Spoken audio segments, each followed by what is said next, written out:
tableau n'est jamais passé sur le marché. Il a été acheté en 1924. Il est resté dans la même famille jusqu'à aujourd'hui.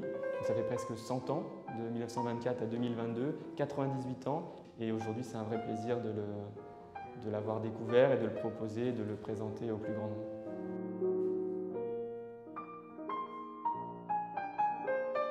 Ce tableau provient d'une grande collection, la collection Edmond Sussfeld, qui était un riche homme d'affaires du début du XXe siècle.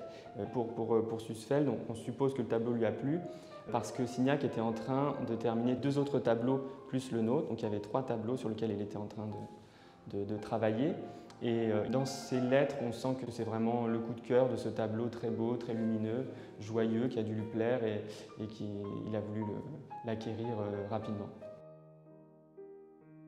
Signac, à partir d'un certain moment, qui coïncide à peu près avec la fin du travail en pur plein air, comme le faisaient les impressionnistes et comme il le faisait à ses débuts, et il va plutôt commencer par prendre des croquis sur place pour ensuite réaliser une grande toile dans l'atelier. Et puis, à partir de 1900, il va fixer sa manière de travailler d'une façon assez systématique. Il va préparer un lavis à la mesure du tableau et qui servira de base pour le tableau définitif. Ce qui me frappe et ce qui me touche, si vous voulez, c'est ce basculement que l'on a en permanence devant cette œuvre entre un regard réaliste, analytique, c'est-à-dire la Meuse, le mauvais temps, la météorologie, des plages éclairées, des plages plus sombres, les courants, ce sentiment que l'on a devant des lumières du nord, des lumières agitées, et en même temps, cette réflexion que l'on sent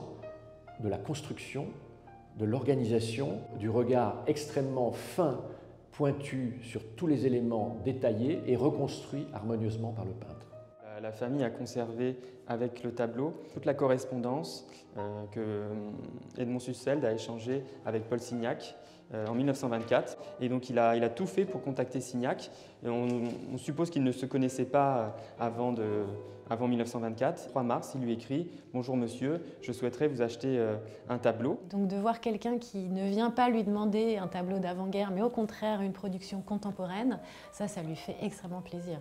On a la réponse de Signac qui lui explique que malheureusement il ne dépose pas de sa peinture puisqu'elles sont retenues par ses marchands, qu'éventuellement il dispose de ses aquarelles, mais qu'il l'invite à venir découvrir son travail dans son atelier. Tout cet ensemble de documents donc, sera offert à la vente en même temps que le tableau.